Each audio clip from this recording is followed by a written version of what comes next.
Good day, I'm Stephen McHugh, and this is your JIS News for Wednesday, January 30. The Bank of Jamaica BOJ has appointed 2 new deputy governors who will serve for 5 years. In a statement Tuesday, the central bank said Natalie Haynes and E. George Roper had been promoted to the executive management team effective February 18. Mrs. Haynes, who is the head of BOJ's Banking and Marketing Operations Division, will have strategic oversight for 2 new portfolios, banking depository and currency operations, as well as financial markets infrastructure.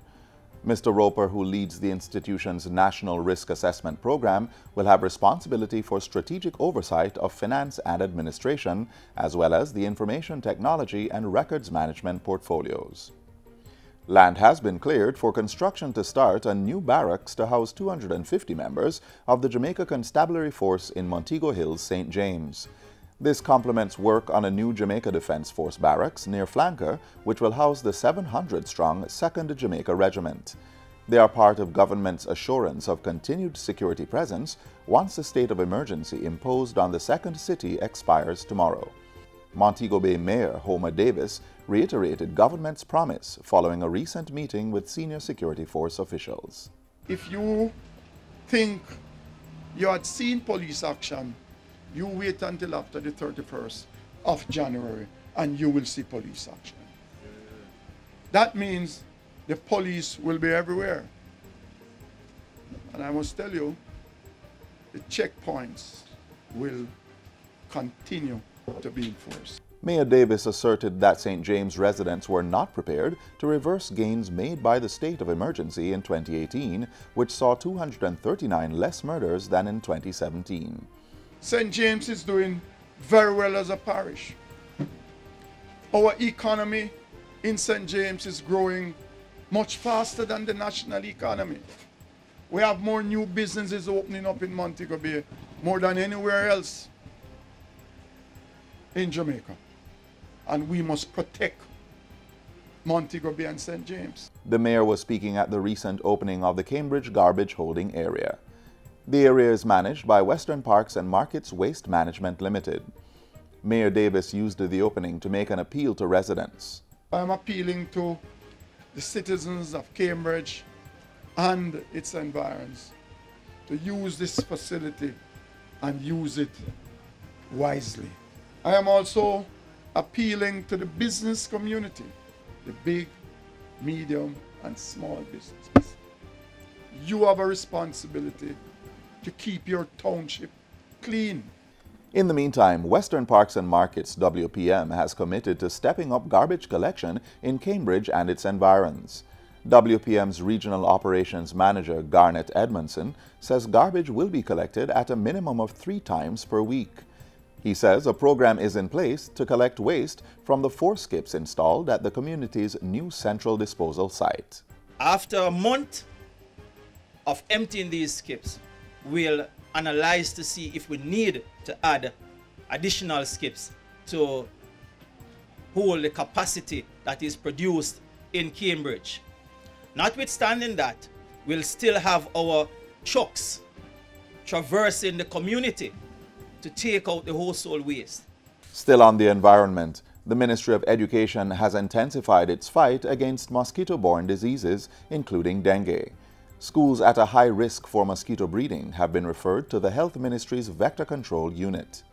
Education Minister Senator Ruel Reid says so far more than 100 site visits have been conducted and fogging exercises carried out in schools across the island. Financial support has also been given to at-risk schools to purchase mosquito repellents and other tools to contain the spread of dengue and other mosquito-related illnesses. In addition, the Health and Family Life Education officers are continuing public education sessions on prevention of mosquito-borne illnesses at school devotions and Parent-Teacher Association meetings. Monitoring visits and search and destroy missions for mosquito breeding sites are also being conducted. School nurses and ancillary workers are involved in this activity, as well as club coordinators in some institutions. Benefit levels under the Program of Advancement through Health and Education PATH will be reviewed later this year. Labour and Social Security Minister Shahini Robinson has confirmed the decision, saying the evaluation will better address economic challenges faced by beneficiaries. PATH benefits were last increased in the 2017-2018 budget by 30%. We remain vigilant, constantly ensuring that the benefit level remains relevant and that beneficiaries are poised to improve their economic circumstances, resulting in them graduating from the program. Minister Robinson was speaking at the 2019 PATH Top Achievers Awards ceremony. As at December 2018, over 341,000 Jamaicans, 70% of them children, are enrolled in PATH. The minister says the state will also be continuing its Back to School Incentive Program, which started last year. I charge you to hold your heads up high with dignity, perform with integrity, be bold in speaking out for the less fortunate, and give back in order to promote transformation and change in Jamaica, land we love. And finally, government through the Ministries of Tourism and Culture is encouraging Jamaicans to take part in the Year of Return Ghana 2019. An initiative of the Ghanaian government, the Year of Return promotes pilgrimage of people of African descent to visit the African continent. Ghana was a major hub for the transatlantic slave trade from the 16th to the 19th centuries.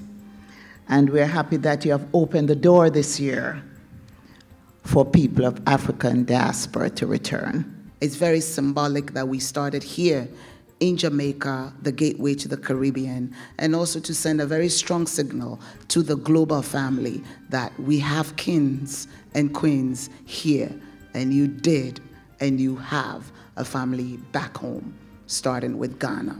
To support the year-long celebration, consideration is being given for direct flights between Jamaica and Ghana. The Year of Return will include music and food festivals, summits, investment fora, and product exhibitions. And that's it for JIS News Today. I'm Stephen McHugh. Thanks for watching.